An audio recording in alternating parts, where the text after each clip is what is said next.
hello, everybody. Welcome and welcome this afternoon to another session of Life in Haiti. You all, because I do represent a lot of returnees, and it's like we're a community. I'm always running into returnee stories and people wanting to, basically share their stories because each and every one of us have a remarkable story and something that is different behind us. And on my trip, of course, I get the opportunity to mingle and interact with different people. So I want to introduce you all to the latest contestant on Life in Haiti. Come on, yeah, how you doing? Pas mal, non, mais I'm doing good. I'm doing good. So, to introduce first, take off your mask a little bit. Let my people see your face. I don't. We don't know about these people. yeah. They gotta see you. Anyway, so what's your name and kind of tell us a little bit about you. How old are you? Well, I was born in English, yeah. I was born in 1976. That make me 46 years old right now. I was born in Haiti, March 10th, in Patronville. Age 14, my pops, my mom, they sent for me. I went to America. And when I got to America, man, it was a crazy time. But when I got to America at 14, I went to school. I went to junior high, did one year junior high. After that, I went to high school. Went to high school, graduated after 4 years, got accepted in college, but I did not go to college. Unfortunately, what happened is the money they sent me for college, I ended up using it to do something else with it. So, I had too much time in my hands, so I ended up running the street with my friends,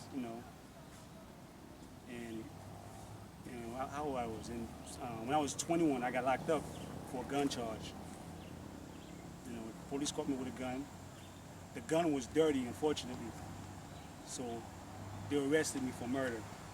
Even though I didn't do the crime, I got caught with the gun. Hold on 1 second. Let's take it back here, y'all. You took me all the way up. Okay, so in the process of you getting with the wrong friends, and I can relate, so Yeah. you could really be yourself, Yeah, okay? yeah. So, because this is no stranger to what you explained. It may not have been the same charge, but pretty much similar troubles in the journey. You know what I'm saying? In the Yeah. road. So you end up getting pulled over, getting caught with a gun, Yeah. okay? And just from having that gun, end up with a murder A charge. murder charge. Um, Yes. what type of evidence, if you don't mind, Well, the gun. was there against you? Mhm. Just the gun itself. Well, it was the gun, plus they have two witnesses. But the witnesses are lying. The witnesses are crackheads. You know what I'm saying? The police know who did the crime. It's because I couldn't give them the address where the person who gave me the gun lived. So they say, if you can't give us the person, we're gonna put the charges on you. And I was left with a murder charge at 21 years old. 21 years old. So you had two people. What state were you in? New York State. New York. New York State, Brooklyn. 76. I don't know if you know about 76 precinct. 76 I'm precinct sure is like some of my people. it's famously corrupt. Famously, they known for being corruption. So it was one of the detectives from that precinct who arrested me for the crime. So now you get arrested for a simple possession, and I want to tell you, I don't know what the rest of the road is like. You're gonna share it, Yeah. but you went through it, you made it, you there. But my condolences goes out to you, because whether if it is or if it's not, I can only imagine. So after that, you get caught. Now you in jail, and you got this huge charge. Charge. First off, when they come to you with that type of charge, and waiting on the indictment, what are you thinking? How are you feeling? What's going through your mind? I thought it was just a big joke. Like they was gonna say, okay, we know who did it. We're gonna let you go, but it was dead serious. It was like I feel like I was by myself, honestly. Even though I got families, but my families are not really into no street stuff. They're Haitians. They so working people. Most of our Haitian family members, we take them on that line of service because they don't live the life of crime. No. So they don't really know what to do to help their kids Yeah. when they get into that. Plus the English is not great. It's a whole different law from what they're used to in Haiti. I know what you're saying. So you go to court. What happens? I go to court. First of all, they found blood at the crime scene. They took my blood. They tested it. They say supposedly it was inconclusive. Inconclusive meaning that they made an error collecting the blood. So now they can't tell if it's my blood or if it's not my blood. That's what they're saying. Okay, so inconclusive, meaning they can't really determine whether if it's me your or blood. if it's not me. But when I first got arrested, the police who arrested me, he asked me, what is my blood type? If he knows my blood, if he asked me for my blood type, that means he must have a blood type and evidence to compare my blood against it. But when I went to court, they said it was inconclusive. You feel what I'm saying to Okay, you? so Even I got the Innocent Project people too. That's In New working York, on it. they're working on my case too. Okay, so now you go to court. Throughout the trial and everything, what ended up being the verdict of that case? Okay, here's where the kicker at. Okay, they was offering me 25 years. They said if I don't cop out, they're gonna give me the max, which is okay. First of all, they charged me for murder and murder in the second degree. They give you a robbery charge, robbery in the first degree. So they saying if I don't cop out, they're gonna give me like the max. So now it goes not only for murder, you also have a robbery charge. Which is the same charge. And the commitment of rape or robbery, and that victim ends up dead, it automatically is capital. Capital punishment. And Texas, as we know, is a tough state. You fighting for life or death. Yeah. That's it. Yeah. So in New York, is it the same way? No, thank goodness. Because if it was, I would have been dead already. You know what I'm saying? Not dead, but probably still in prison. Yeah, because what happened is that they telling me if I don't do this, we're gonna give you this. So what I end up doing, I end up copping out. I end up copping out 15 years for something I didn't do. So and I had to pay more too. So you end up sentenced to 15 years. 15 years to life. Wow. To life. The crazy thing is, I don't want to compare myself, but when you describe what happened to you in New York, and you say, how corrupt their system is, but you go down south, and we complain down south how racist that system is, I end up with that type of sentence without pinching a person. And, with not near the same offense, Yeah. So it was a blessing because there's something there for you to learn, and there was something there for me to learn Definitely. too. And I thank God because it definitely made me a whole different person. So how long did you end up doing on that 15 years? Okay, 15 to life means after 15 years, you have the possibility for parole. Oh, you got 15 to okay. life. Yeah. Hold on, I'll take this back. Yeah. So 15 to life, To life. not a flat 15-year 15, sentence. no. Okay. 15 to life. Thank you, Texas. This is different. 15 to life. Oh, okay. So you could possibly spend the rest of your life in jail. That's what could have happened to me. Oh no, that Yeah. it ain't funny, but that's Yeah. not what was on the table. So you go there now with 15 to life. Tell me what is life like. The beginning was rough in jail, because it wasn't my first time in jail. It was my second time in jail. Because remember I told you I did 1 year for the gun charge. They came and got me later for the murder. You didn't tell me that. Okay, yeah, but that's what happened. So the beginning was rough. It was very rough, man.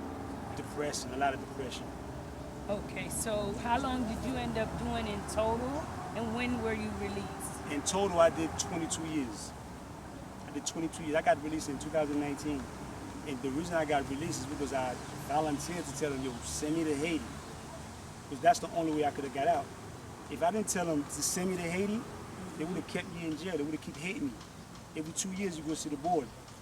Every 2 years, they would have kept hating me. 2 years.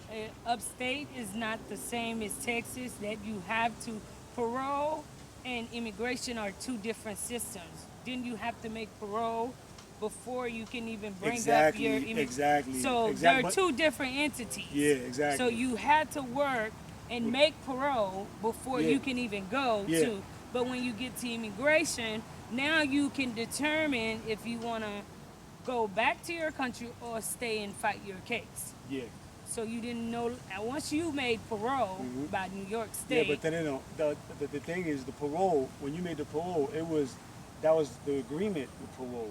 It's not like I didn't make regular parole. I made parole for immigration specifically. You understand what I'm saying? you had a hold on you already, right? Yeah, exactly. Okay, so automatically they know that's out of their hands because Yeah. Immigration is able to remove that hold at any time. Yeah. So once you make parole, Parole. you get released Release automatically into to immigration immigration hands. and Exactly. hands, okay? Yeah. Because they already know that you're not a U.S. citizen, you're not of their nationality, and once you make parole, they're just gonna, their job is you out of here. You outta here, Who yeah. picked you That's it, up, yeah. whatever else they got, okay. So you go to immigration, and obviously immigration, you decide to send you back to Haiti. Yeah. How long you been in No, Haiti? oh, I didn't tell you. Here's what happened. I was supposed to come to Haiti since 2017. They released me since 2017, but the paperwork never got through. So I did 2 extra years. They released you See- at immigration. Yeah, parole released me since 2017, but immigration never came and got me. How long did you stay? 2 years afterward, I came But to I Haiti. thought the law said they can't keep you Yeah. that long Yeah. until that they have to Release you. when I But went. it was the 2 years mark didn't pass, so technically, even though they held me for 2 years, if they had passed 2 years after, because they have a certain amount of Exactly, time that yeah. they hold you, yeah, and then they have to release, release you. you. Yeah. Okay. So you didn't really do a complete 2 years. No, I know it could be 2 years. Okay. So, anyways, when did you get to Haiti? 2019. I got Oh. to Haiti in 2019, December. 2019 December. So now that you in Haiti, what are you doing with yourself in Haiti? Right now, me, I do a lot of, I do artwork. I do little pot flowers. I'm doing right now. I'm learning. I do beads. I'm trying to do sandals. I'm doing design for sandals. I keep myself occupied. Plus, I got a pool in the back of the house. I'm working on it too with some other guys. So right now, that's what I'm doing to keep myself So going. let me back up a little bit. So you find out you coming to Haiti. Did you already have family attachments in Haiti? My father doesn't live in Haiti. He's in America, but he always comes to Haiti. It's more like most Haitian Yeah, parents. he has a house in Okai. Okay. So- So where we're at right now, we're in Yeah, Okai. yeah. So he has a house in this area, Yeah, and you Kafujut, were okay, and you were able to. to stay there. That's where I stay at right now. Okay, so that's a blessing. You Oh, yeah, I know. basically came right on into your own home. Yeah. So all that being said, how are you adjusting in Haiti? The adjusting, oh man, the adjusting is, I'm still not 100% adjusted yet. Because, this is not the Haiti I remember when I came. The last time I came to Haiti was in 1994. Kada me 14 denye fwa mwen Haiti. So, kada me 14 Haiti bat konsa den devin Haiti kada me 14. But get to buy sa pe kounya. So, it's a stressful situation. Because, même sot l'autre bord, moun ap kade m kom si m gen l'ajan, m ba gen l'ajan. Pou kon zanm zonan, se fòmè m gade dem. So, kounya, gen seri de moun, depi yo, se premye bay ki nan tèt yo, gen l'ajan diaspora. E ba Yeah, nou vwe. so he says what most of us, that's returnees get, when people see him, they automatically assume he has money. I think that has to do to with a lot of the attitude and the way you are with people, the way you even communicate, your body language, all of that makes you look different because there's a code of ethics for most Haitians that never left the country as to how they act, how they talk. Yeah. It's a language that Yeah. they know you're not different. familiar with it. You're different, and the truth is, when you're different, then automatically, You become a target. yeah, not always a bad target. People could be Be good amazed too. by you. Yeah. So, one of the things I always tease a person that's been returned to our country about is life's not over with. No, not at Okay? all. So, you mentioned all these great assets and attributes at the beginning, which you've learned along the journey of life. How are you like applying it here in Haiti? What are you doing in your community with your English, being versatile, and what are you doing? Well, with the kids around my way, they always come to my house. So if you come to my house, you always gonna see kids. They're always trying to get inside. You know, they come. Sometimes I pay them to do minor work. You know what I'm saying? Just to give them something to do. Sometimes when I'm doing artwork, a lot of time when I'm doing artwork, I always got a can be bunch of there kids. Yeah, a bunch to of kids teach around them. me. That's a good thing. That's a I'm good doing thing. it, they doing it, you know what I'm saying? So I love kids. So me personally, I love Haiti. You know what I'm saying? A lot of people always telling me, yo, they always telling me, yo, allez, pour soit faire Haïti. Pour soit le Canada, but pour moi-même, je n'ai pas de problème avec Haïti. Vous comprenez? Je connais Haïti dangereux, but je n'ai pas de problème avec Haïti. I love my country. You know what I'm saying? There's a lot of possibilities in Haiti. You know what I'm saying? There's a lot of business opportunities in Haiti, man. All this shit you're hearing about, there's no business in Haiti is nonsense. You go to Petronville, you see all the foreigners. They all got business in Haiti. They doing good. So if they could do it, why we can't do it in Haiti? You know What what do I'm you saying? think it'll take for us to see that change in Haiti? To see that change in Haiti? That where more people are embraced. What Okay. opportunities, let's just say, what opportunities do you think? Because a lot of Haitians are business minded naturally, Yeah. okay? And that is how they live, live, yeah. okay? What opportunities you think should be offered to our people so that they can live more, they can have opportunities to actually level up? Yeah. I think a lot of it has to do with education in Haiti. One thing I see in Haiti, education-wise, the kids are not too, I hate to say it, I'm not putting them down when I say it, but the kids, they seem to be behind. You know, a lot of simple things they don't know. You know, when I speak to them about certain things, it's like they're looking at me, they don't know where I'm coming from. So I think education should be the number one goal in Haiti. You know, you got to bring the people to the new century. You know what I'm saying? If you have people living in this day and age in Haiti, they still thinking backwards. You know what I'm saying? It shouldn't be this way. You know why? One thing a great man taught me in my journey, my last chapter, he would say, San Feliz, you good because I'm your teacher. Okay. You get what I'm saying? I understand. Yeah. A student is only as good Good as as the his teacher. teacher. Yeah. Okay? Yeah.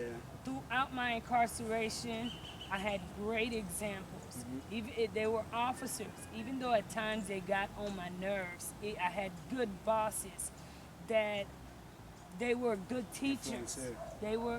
They had positive influence. So many people in Haiti don't. No. So we know that. Yeah. So I encourage you, my brother, to give that.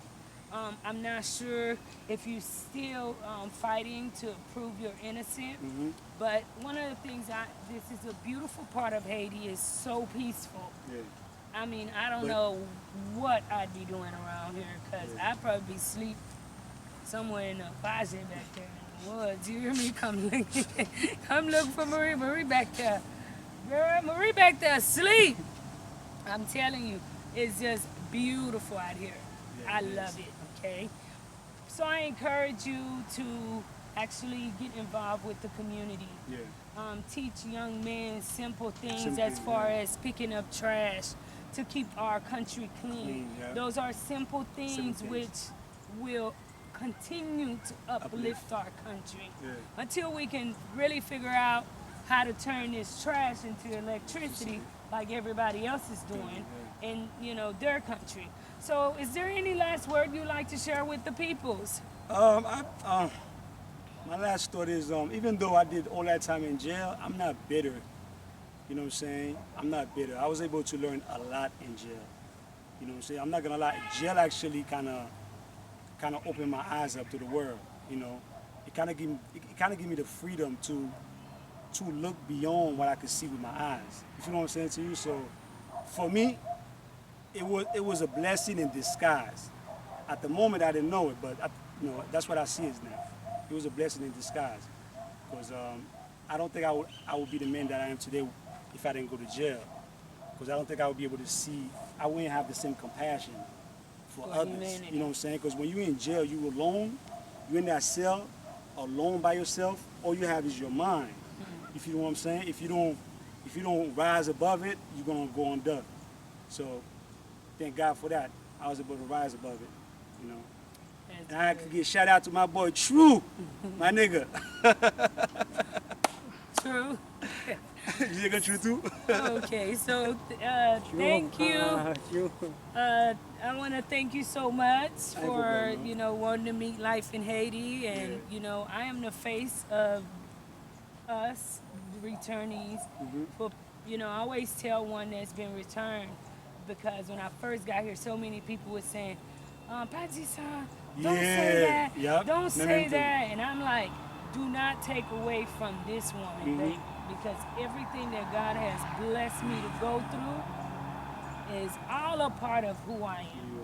Okay, and the minute you start altering yourself to please other people, you become somebody else. Yes. Be yourself, because everybody else is taken. So thank you all so very much for enjoying this video. If you watched it up to now, I know you enjoyed it. Drop me a comment below and let me know what you thought of this video. As always, be kind to one another. Please like, share, and definitely subscribe to Life in Haiti. Till next time.